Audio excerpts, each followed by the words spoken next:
pisos, un auditorio y un helipuerto. Alberga a la presidencia y la vicepresidencia y tiene 5 ministerios dentro. Bueno, están con nosotros para hablar sobre este tema Patricia Montaño Durán, quien es historiadora y periodista. Bienvenida y muchas gracias, Patricia. Buenas tardes, buenas noches, Lucía. Muchas gracias por invitarme a tu programa. Y aquí yo soy historiadora. Creo que es un tema también que tiene que ver con la historia, la Casa Grande del Pueblo. Indudablemente. Y Edgar Arandia, antropólogo y artista, bienvenido, Edgar. Muchísimas gracias. Encantado. A ti. Bueno, yo quiero preguntarles, ¿qué simboliza la Casa Grande del Pueblo? Cada uno desde su perspectiva. Mira, Lucía, yo creo que realmente es un fenómeno social interesante, tanta polémica que se ha armado a raíz de la inauguración de la Casa Grande. Yo he notado que realmente ha habido un ataque en realidad político, sobre todo a una edificación sumamente importante que se ha realizado en el país.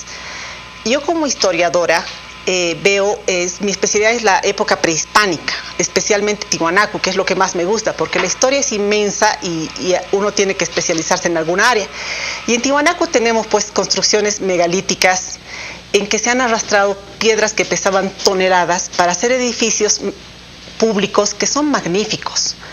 Tenemos la pirámide de Pumapunku, tenemos la pirámide, el edificio público de Calasasaya, que han tardado, se calcula que 3 generaciones en ser construidos. Por ejemplo, la pirámide de Acapana, trabajando, se han hecho cálculos, estimaciones de cuántos hombres podrían trabajar eso, y se han hecho estos edificios que se han legado a la posteridad, siguen ahí vigentes. Entonces, todos los estados tienden a construir, cuando tienen excedentes económicos, tienden a construir pues edificaciones públicas importantes. Y este es el caso de la Casa Grande del Pueblo, que es una construcción pública sumamente importante. Y como te decía, yo pienso que el ataque fundamentalmente ha sido político, porque evidentemente algunas personas dicen que ha roto la estética del centro paceño, pero esta estética ya no estaba completa desde hace mucho tiempo. Tenemos el edificio del Banco Central, tenemos el edificio del Mercado Lanza, tenemos muchos edificios nuevos, modernos ahí, que no se ha cuidado, tal vez ha sido responsabilidad de las alcaldías. Esto ya no estaba cuidado desde hace mucho tiempo. Entonces se hace un edificio sumamente grande ahí, que es la Casa Grande del Pueblo, que no se ha hecho pensando, yo creo, en un gobierno, porque se ha hecho pensando en el futuro. Es un edificio evidentemente grande, que responde pues a un crecimiento de la población, que responde a un crecimiento económico, y porque hay recursos. Hace pocos años teníamos gobiernos que remodelaban y remodelaban el palacio. Entonces, el antiguo palacio. Estaría simbolizando el poder económico, según... Más que todo, yo creo que está respondiendo a una necesidad. Sabemos que el Estado, tanto la Asamblea Legislativa como el Poder Ejecutivo, tenían déficits tremendos de infraestructura. Yo conocía unas oficinas de la Asamblea Legislativa que funcionaban en un ambiente alquilado frente a en la Junín, que era un ambiente totalmente inadecuado, y ahí llegaba gente del extranjero, llegaban parlamentarios internacionales, donde eran cuartitos donde no había dónde recibir a las personas, donde realmente no teníamos una infraestructura mínima para las necesidades del Estado. Yo creo que es una respuesta a la necesidad. Ahora sí, Edgar, ¿cuál es tu perspectiva? ¿Cuál es tu visión? No estoy de acuerdo con lo que dice Patricia, porque en La Paz tenemos 2 torres, no sé si gemelas, que simbolizan el poder. El Banco Central, que a su tiempo también fue muy criticado, ¿no? Pues en la época de Banzer, y la llamada Casa Grande del Pueblo, que sí destruyó el casco viejo. En cambio, como ejemplo puedo poner Cuba. Cuba no destruyó su casco viejo. Fidel Castro tuvo una mirada prospectiva del futuro y respetó todos esos grandes edificios que hicieron precisamente los latifundistas azucareros. Y el día de hoy es un centro turístico que genera muchos ingresos a Cuba, por ejemplo. Estos 2 edificios, ya hablando de la lucha simbólica, son 2 imaginarios, ¿no? El imaginario neoliberal, que quiso poner su impronta, su símbolo de poder económico, y la Casa Grande del Pueblo, que también quiere hacer una especie de Tiahuanaco del siglo XXI, poner su impronta, todo su imaginario. Hay una lucha de imaginarios. Son dos momentos de la historia en Bolivia totalmente distintos. Pero la gran pregunta es, y sobre este tema se han dicho muchas cosas. Primero, la opinión que tenía Doria Medina, que para mí era descabellada. Decía que eso apenas el próximo presidente tiene que convertirlo en hospital. No, cuando eso no está destinado para un hospital, su diseño es absolutamente imposible de ser adaptado para un hospital. Y los problemas que le advirtieron al presidente o a su equipo, primero, iba a colapsar el centro paseño, evidentemente ha colapsado. La calle Potosí ya es intransitable. Segundo, dentro de 6, 7 meses, cuando eso esté funcionando a tope, no sabemos qué tsunami puede ocurrir, porque toda la parte de la ingeniería sanitaria está construida desde el año 1932, en plena guerra del Chaco. Eso no han tocado. O sea, alrededor de este edificio, de este espantoso mamotreto, va a generar un montón de problemas que todavía no sabemos las cosas que van a venir. La polución. Vamos a imaginarnos que eso ya está lleno. La gente que va a salir a mediodía también va a contribuir a la polución humana en todo ese sector. ¿Por qué no debía hacerse ese edificio ahí? Podían hacerse en otro lugar. Al frente de la Plaza Murillo está la casa de la Fundación Agramonte, que pertenece al Estado. Se está cayendo. Es un edificio bellísimo. Toda la parte trasera es del Estado. La parte de lo que era el Cine París, que fue un hotel de los policías, también pertenece al Estado, y ahí está el Museo Militar. Todo ese frente podía haber sido ocupado, respetando todos los frontis de esos edificios de principios del siglo XX, de finales del siglo XIX. No podía hacerse ahí ese edificio, un edificio de otra manera, pero no se hizo. Y una de las cosas que a mí me gustó, el análisis que hizo Roger Cortés. Roger Cortés dijo que el presidente Morales, después de 12 años de gobierno, ha llegado a una etapa infantil. Y todos sus adulones le han empujado para que haga su juguete, incluido un helicóptero y un decorado que semeja más bien el ingreso a un jardín de infantes, ¿no? Eso es, me parece a mí una opinión muy acertada, ¿no? De las muchas que hay. Pero el edificio ya está ahí, no lo vamos a poder mover. Entonces, es deber de las autoridades prever los futuros problemas que vamos a tener. ¿Será posible prever aquello que ya es sobre lo que ya estamos? Este colapso de personas, imprevisto de no haber tomado en cuenta todo el saneamiento, por ejemplo, ¿no?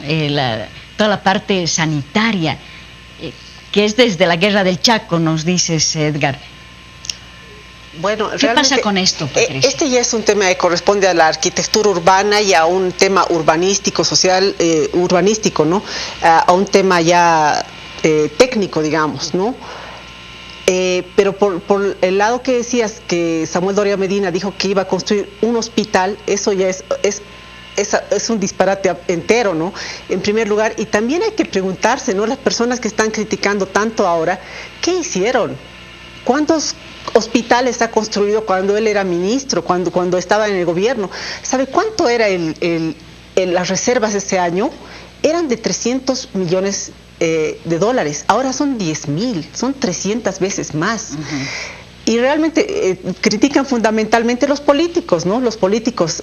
También para el señor Tuto Quiroga es un edificio que es un lujo, ¿no? Que es un lujo extremo. Pero cuando él estaba de presidente, él hizo una refacción, remodelación, porque quería comodidad, quería de cosas, pero no había plata. Entonces tampoco, era también un tema económico, porque antes no podían hacer mayores obras de infraestructura, no podían hacer inversiones. Y yo quiero referirme a algo que he escuchado también estos días. Carlos Mesa dijo que esta casa del pueblo, esta nueva casa de gobierno, es un engendro arquitectónico. El ministro Alfredo Rada dijo que si los periodistas llamamos palacio a la casa del pueblo, estamos haciendo activismo. Entonces, ¿cómo le vamos a llamar? ¿Cómo vamos a hacer nuestros despachos, por ejemplo, desde el Palacio de Gobierno o desde la Casa de Gobierno, la Casa Grande del Pueblo?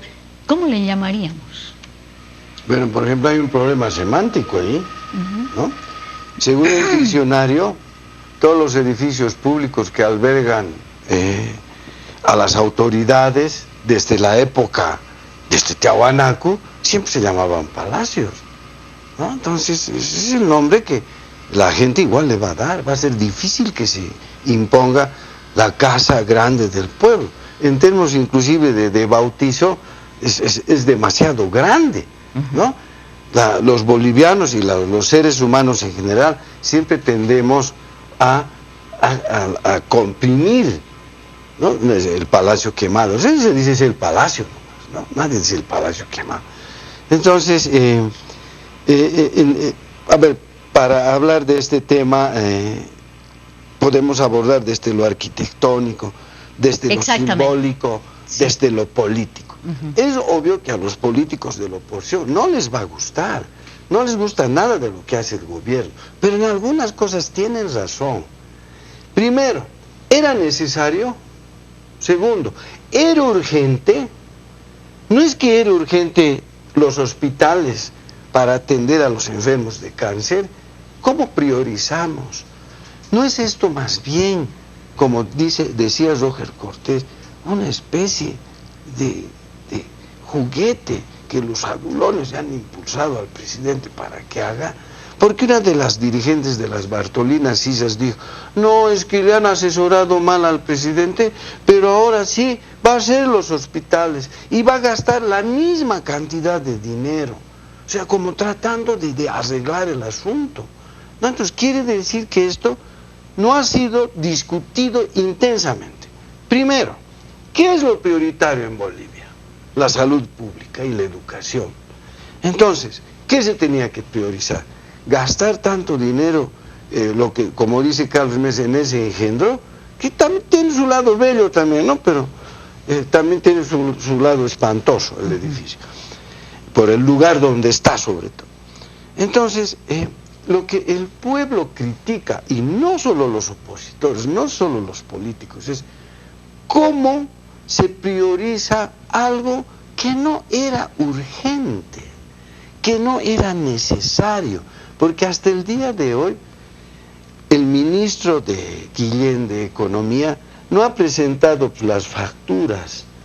Dice, el gobierno en los ambientes que alquilaba para tal rubro pagamos $2,000, de este pagamos $5,000, de este $6,000, nadie conoce.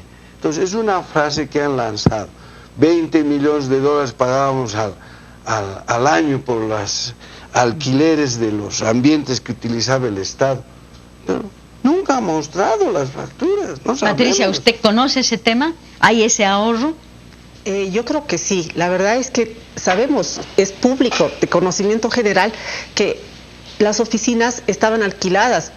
Realmente yo creo que es un avance, que estamos avanzando en tener edificaciones propias. Es como usted o como yo, que todos queremos tener nuestra casa propia, no pagar más alquileres. Es algo normal y natural, y un Estado que puede hacerlo, que tiene recursos.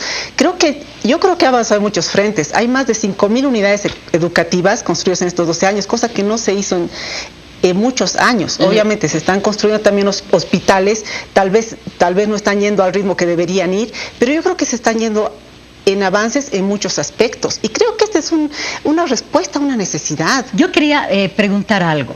Entiendo que, por ejemplo, el Ministerio de la Presidencia estaba dentro del Palacio, ¿no es cierto? Sí. Ya, ahí no se pagaba. Comunicación, sí, puede ser la nueva casa que fue reconstruida, yo no sé si es propiedad gubernamental. Sí, ¿o no?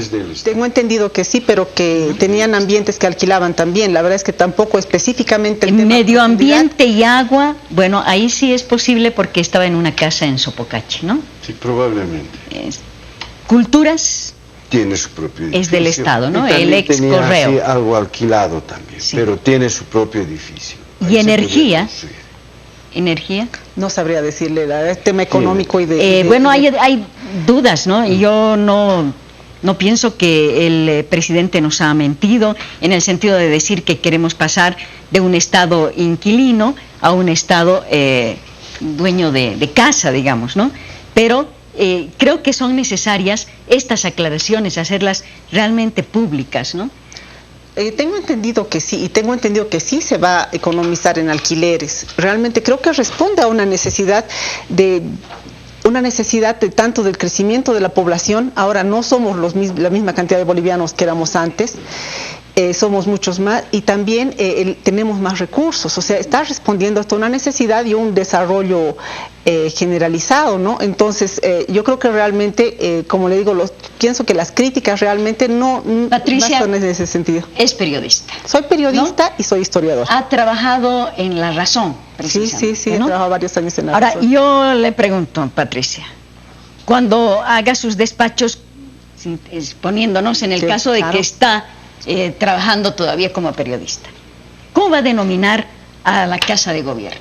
El nombre que tiene un nombre, se llama la Casa Grande del Pueblo. Creo que es fácil hacer los despachos, por ejemplo, diciendo desde la Casa Grande del Pueblo, en lugar de solo Palacio, es lo que o está haciendo activismo, como dijo el ministro Rada. Bueno, si queremos ser correctos, precisos en nuestros despachos, en nuestra comunicación, pues tenemos que decirle el nombre que se le ha dado y que tiene, que es la Casa Grande del Pueblo. Pero si dice Palacio, por la costumbre, son 193 años creo que se ha denominado así. A mucha Palacio, gente, ¿no? se le va se le va a pasar de que ya no está en el Palacio y probablemente digan que es Palacio. Este es el nombre oficial que tiene. ¿Y está haciendo activismo por eso? Tampoco, ¿no? Tampoco, de ninguna manera. Si comete un error y se dice que es Palacio, pues es un error, eso es lo que yo pienso. Pero en todo caso es un edificio público que no es propiedad de una persona, como quieren también malintencionadamente llamar, dicen la casa de Evo, la casa de tanto lujo de Evo. Sí. Creo que realmente es un afán de ataque. Yo coincido plenamente con usted, Patricia, en el sentido de que esta nueva edificación, esta Casa de Gobierno, la Casa Grande del Pueblo, por supuesto que no es solamente para este gobierno, ¿no es cierto?, sino para los posteriores, y ahí no podemos equivocarnos tampoco. Y en eso, Lucía, realmente, ¿por qué los bolivianos estamos acostumbrados a pensar en pequeño? En no pensar que van a venir otras generaciones. Si hacemos un puente, siempre estamos acostumbrados, como no hay plata, hay que hacer un puente de 2 carriles, chiquitito, va ahorrando lo mínimo. ¿Por qué? Porque estamos con esa mentalidad, esa inestabilidad económica y política que hemos atravesado toda la época republicana. Por primera vez hay estabilidad económica y por primera vez hay la capacidad de un gobierno que se atreve a hacer obras grandes, y estamos, o sea, viéndole 5 pies al gato. Tenemos que hacer obras pensando en el futuro, pensaremos en las próximas generaciones, trataremos de hacer obras realmente más grandes, porque la mentalidad se nos ha quedado pequeña. El colonialismo nos ha dejado a tal extremo de que realmente ya no podemos pensar en que tenemos derecho a tener algo bueno, algo de buena calidad y con miras a largo plazo. Cuando alguna vez hemos viajado al extranjero, hemos visto pues plazas inmensas, parques enormes, edificios grandes. En Bolivia nunca, no hemos podido nunca darnos el lujo de tener obras grandes. Creo que esta es la primera vez, y tal vez, bueno, realmente está aprovechando eso mucha gente política para ganar réditos, ¿no? A mí me parece que hacer cosas grandes, mamotretos, no es calidad. No, habían lugares donde se podía hacer como han hecho los brasileños, que tenían plata, estabilidad, y han hecho Plan Alto, Brasilia. Si el gobierno hubiera planificado y hubiera pensado de una manera sosegada, no impulsiva, si hubiera pensado de una y en sentido prospectivo, lo que dice Patricia, en el futuro no hubiera cometido este error. Este es un error. Ahora quiero tocar un tema que es de tu especialidad. Critican mucho las pinturas, principalmente por el costo, $130,000. Pero más allá del costo, ¿cuál es su valor artístico? En la sala donde se ha de reunir el gabinete, que es el que va a decidir estos últimos tiempos, este último tiempo del gobierno del presidente Morales, hay una réplica del mural de Alán de Pantoja, que hizo el año 54. Primero voy a hablar de esa parte. Simbólicamente, eso quiere decir que el gobierno nunca generó una estética como el MNR. Y lo que estamos viendo ahora, yo me alegro que mis colegas ganen plata, me alegro mucho. Lo que hay muchas dudas de que hay ciertos manejos, ciertos vericuetos en los contratos, pero me alegro de todas maneras que hayan ganado ellos, ¿no? Pero el mensaje que nos deja esto, solicitar una réplica de Alán de Pantoja, de la Revolución del 52, y en cambio hacer que los otros artistas solo decoren una especie de decoración neoindigenista, nos está diciendo que el gobierno también se ha descuidado de generar un lenguaje estético. Por eso es que has recurrido a hacer una réplica del mural de Alán de Pantoja. Ahora, como calidad estética, seguramente el arte siempre es polisémico. A algunos les gustará, a otros no les gustará, pero querer hacer una analogía con lo que pasó el 52 es imposible. Son otros momentos históricos, este es otro momento histórico, y yo creo que lo que ha acompañado en todo el proceso político del presidente Morales, más ha sido la música, más que las artes plásticas. La folclorización no ha permitido generar un lenguaje plástico que identifique el proceso revolucionario, ¿no? Entonces, el 85% de esos murales que yo conozco que en la Casa Grande del Pueblo, o en el Palacio, como uno quisiera llamarlo, son de decoración neofolclórica, ¿no? Entonces, su valor estético seguramente se verá desde esa perspectiva. Patricia, ya cerca del final. No, yo creo que realmente los artistas tienen derecho de percibir un ingreso por su obra y por su trabajo y por su tiempo. Creo que realmente es una de las críticas más injustas que se critique lo que se ha pagado a los artistas, porque creo que realmente todos necesitamos trabajar y ellos se han dedicado al arte y tienen derecho a percibir pues una remuneración.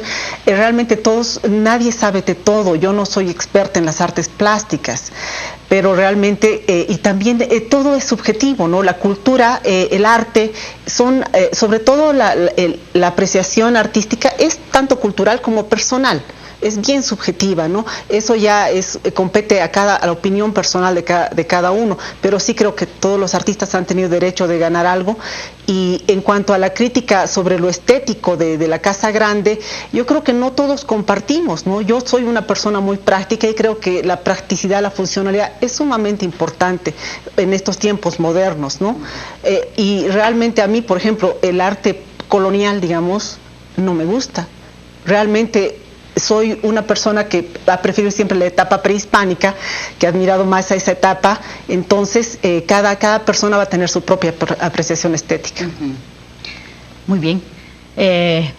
Ahí nos vamos a quedar con el tema de la Casa Grande del Pueblo, que tiene tantísima controversia, ¿no? Sí.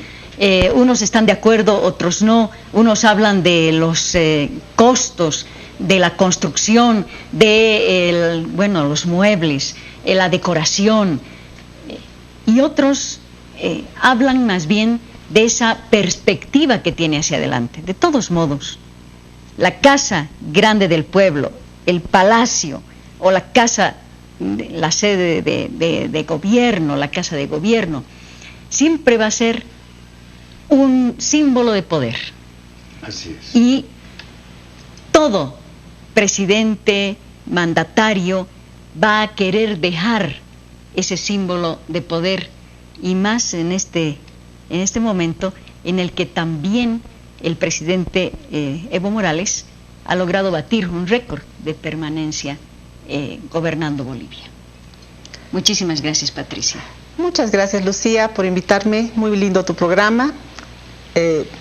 Muchas gracias. Bueno, vamos a seguramente estar en otra oportunidad claro también. Que sí. Edgar, muchísimas gracias. Un gusto estar y comentar de estos temas, ¿no? Que en el mes de agosto siempre son controversiales. Claro, y como tú dices, el mes de agosto es un travieso. Travieso.